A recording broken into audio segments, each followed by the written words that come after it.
खुलुमबाय गिबियावनो नोंथांमोन बयखौबो सोरजि द क्रिएटिविटी चेनेलाव बरायनानै लाग्रोनाय जालायबाय। दासिमनि माखासे गोनांथार खौरांफोरखौ नोंथांमोननि सिगाङाव फोरमायथिना होनो आवगायनाय जालायबाय। नोंथांमोनहा नायनानै जुदि मोजां मोनोब्ला आरो दासिमबो चेनेलखौ साबस्क्राइब खालामाखैबा साबस्क्राइब खालामनानै लानो थाखायबो गुरै खावलायबाय। थ' बिदिब्ला जोङो दिनैनि माखासे गोनांथार खौरांफोरखौ नोंथांमोननि सिगाङाव फोरमायथिनानै होलांदिनि। दिनैनि खौरांफोरनि गिबि खौरांफोरनि थाखाय नोंथांमोनहा गिबियावनो नैबे भिडिअ क्लिपखौ नायनानै लाग्रो। যে টাইসন হুসেন টকেটিভ চিঞৰ বাহৰ কলিলো মিডিয়াৰ আগত হেৰি হৈ গ'লোঁ, এনেকুৱা নকৰিব। অহা দিনত প্ৰব্লেম হৈ যাব যদি এনেকুৱা আপুনি ভুলভাল মন্তব্য স্পেচিয়েলি অৰূপ কুমাৰ দেৰ নামত কয়। আপুনি এতিয়া অৰূপ কুমাৰ দেক চিনি পোৱা নাই, অৰূপ কুমাৰ দে কোন হয়। সেইকাৰণে আল্টু ফাল্টু কথাৰ পৰা বিৰতে থাকিব। জাতিৰ নেতৃত্ব দি আছে, ভালকৈ সুস্থ মগজৰে নেতৃত্ব দিয়ক। আল্টু ফাল্টু কথা নক'ব। আল্টু ফাল্টু কথা ক'লে অহা দিনত বেয়া হৈ যাব। মই অৰূপ কুমাৰ দে আপোনাক ডাইৰেক্ট हुकुआइ दिसु। नंगौ, बे बाथ्राखौ बुंथिनानै होदों BTR नि मावफुं सोद्रोमा अरूप कुमार दे बिथाङा। थारैनो बे बाथ्राखौ बिथाङा ओरैबायदि खेत्रआव बुंदों दि थांनाय माखासे सान सिगां पकेराग्रामाव मोनसे हानि जेंनाखौ लानानै माखासे मुस्लिम सुबुं आरो राजबंशी सुबुंफोरनि गेजेराव मोनसे दाङाबाजि अदेबानि गावजों गावनि गेजेराव मोनसे बुलाय सोलाय जानानै थांदोंमोन। जे जाथाय जानाय समाव BTR नि मावफुं सोद्रोमा अरूप कुमार दे बिथाङाबो थारैनो बेयाव नुजाथिहैदोंमोन आरो दंफायोमोन होनना मिथिनो मोननाय जादों। जायखौ नोजोर बोनानैनो आथिखालाव बे जाथायखौ लानानै अरूप कुमार दे आरो ABMSU नि गेजेराव मोनसे गावजों गावनि गेजेराव दाङाबाजि जाबाय थानायखौ नुनो मोनदों। अदेबानि फिनजाथाय गावजों गाव सोंखारिलायनाय आरो बाथ्रा बुंलायनायखौ नुनो मोननाय जादों।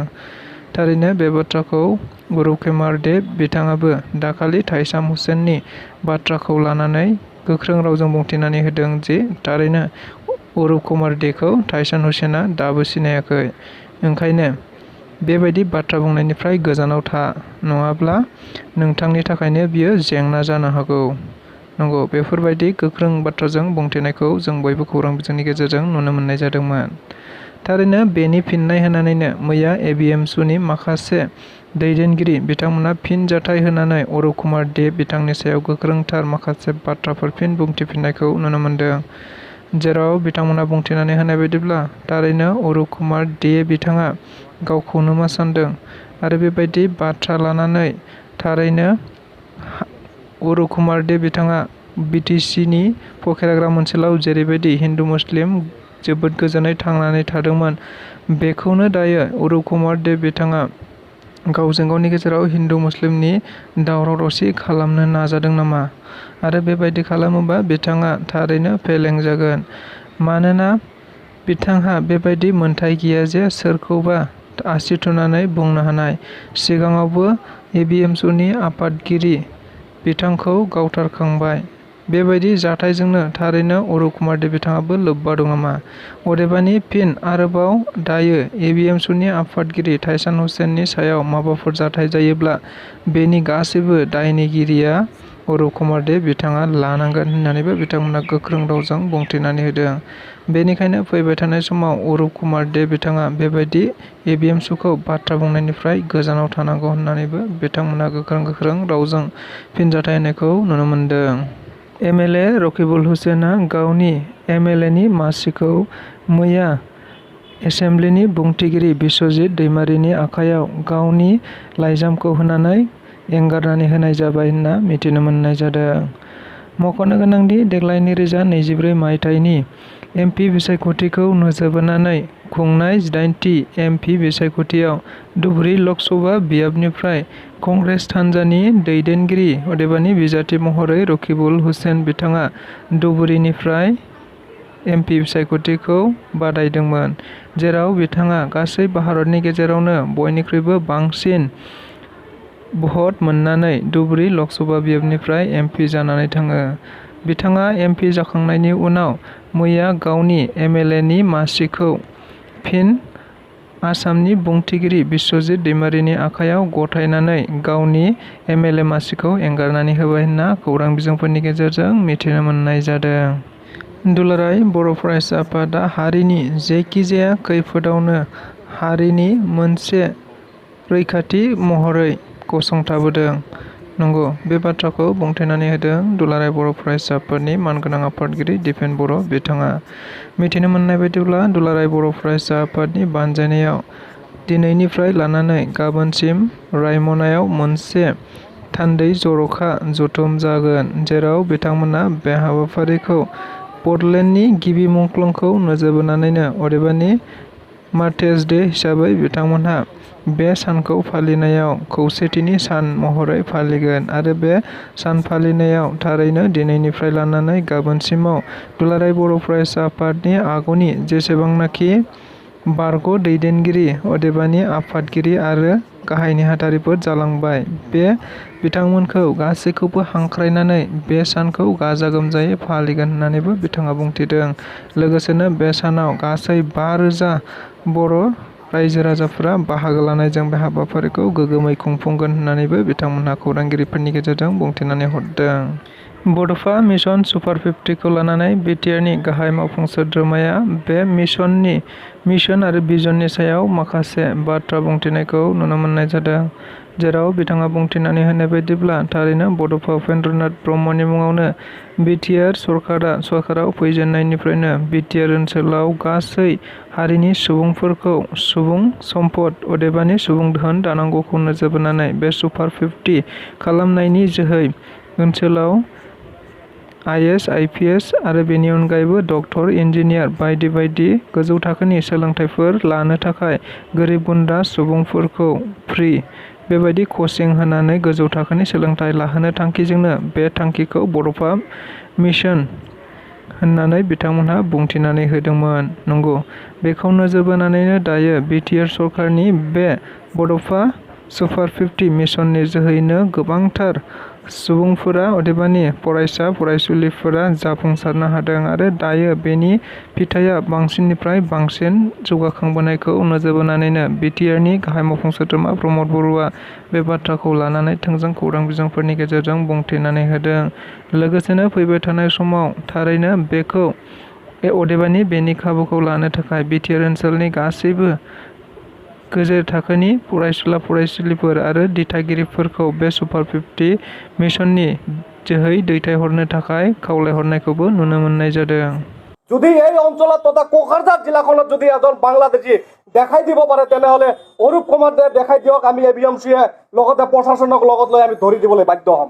আৰু যদি দেখাই দিব নোৱাৰে, তেনেহ'লে এনেকা মন্তব্যৰ পৰা অনাগত দিনত বিৰত থকাৰ কাৰণে আমি অৰূপ কুমাৰ দেৰ লগতে অসমৰ মন্ত্ৰীক আমি সকীয়াই দিছোঁ।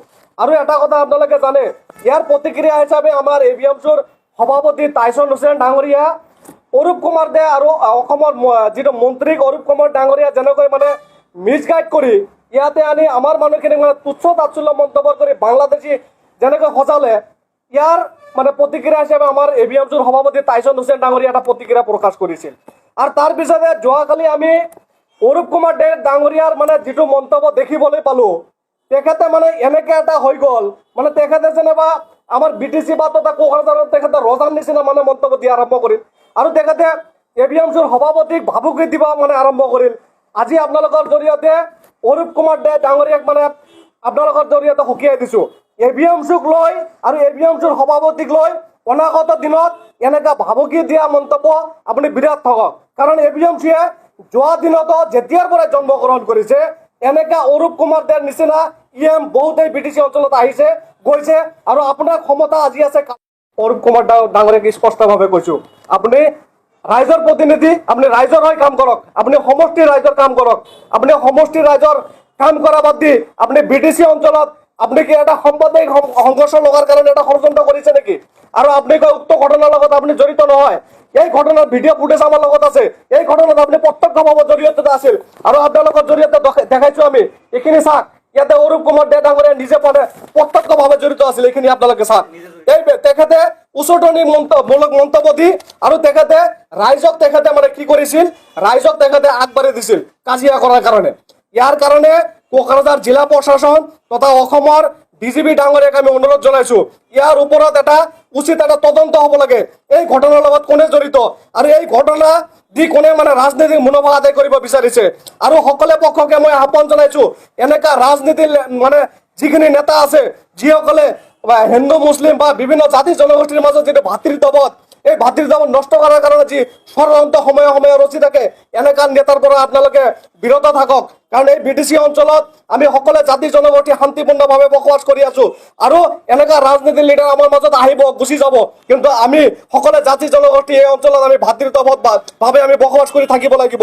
এইকাৰণে আমাৰ ৰাইজক তথা সকলো ৰাইজকে জাতি জনগোষ্ঠীৰ মই আহ্বান জনাইছো, আমাৰ মাজত যাতে কোনো ৰাজনীতিৰ নেতৃত্ব বা ৰাজনীতিৰ লিডাৰ আহি বিভিন্ন মানে এনেকৈ সাম্প্ৰদায়িক মন্তব্য দি আমাৰ মাজত যাতে জাতিগত ভেদাভেদ আনিব নোৱাৰে। ইয়াৰ কাৰণে ৰাইজে সজাগ থকাৰ কাৰণে মই আজি আপোনালোকৰ জৰিয়তে মানে আহ্বান জনাইছো।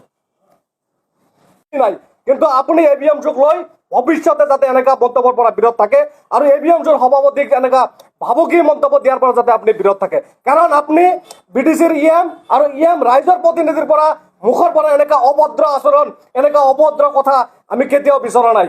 আৰু অৰূপ কুমাৰ দেক আমি যোৱা মানে কালি আপোনালোকৰ সংবাদ মাধ্যমৰ জৰিয়তে আমি পাইছো, অৰূপ কুমাৰ দে বোলে ফকিৰিগ্ৰাম সমষ্টিৰ মাইনৰিটিৰ মানুহ কাৰণে বোলে বহুতখিনি কৰিছে। মই ফকিৰিগ্ৰাম সমষ্টিৰ এজন যুৱক হিচাপে কৈছো, অৰূপ কুমাৰ দেক ডাঙৰীয়া প্ৰত্যাহ্বান জনাইছো, আপুনি আহক, আমিও যাম। ফকিৰিগ্ৰাম অঞ্চলত মাইনৰিটি এলেকাত আপুনি কি ডেভেলপ কৰিছে এটা দেখাই দিয়ক।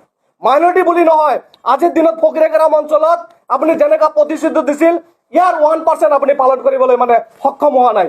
এই কাৰণে আপোনালোকৰ জৰিয়তে আজি অৰূপ কুমাৰ দেক প্ৰত্যাহ্বান জনাইছো, আপুনি এনেকুৱা মন্তব্যৰ পৰা ভৱিষ্যতেও যাতে ABMSUক লৈ আৰু ABMSUৰ সভাপতি তথা বাদে দিয়ক, ABMSUৰ এটা সদস্যৰ প্ৰতি যাতে আপুনি আঙুলিটোৱে কথা ভৱিষ্যত দিনত নকয়। তেনেহ'লে আপুনি যেনেকৈ ভয় ভাবুকি দিব বিচাৰিছে, আমি এনেকুৱা ভয় ভাবুকি এনেকুৱা মানে ভয় ভাবুকিৰ মানে ভয়াতু হৈ এনেকুৱা মানে ভয় ভাবুকি কেতিয়াও ভয় কৰা নাই, আৰু অনাগত দিনতে এনেকুৱা ভয় ভাবুকিত আমি ভয় নকৰো। আপোনাৰ হাতত ক্ষমতা আছে বুলি যি ইচ্ছা তাকে বকিব, এনেকুৱা বকাৰ পৰা আপুনি বিৰত থাকক।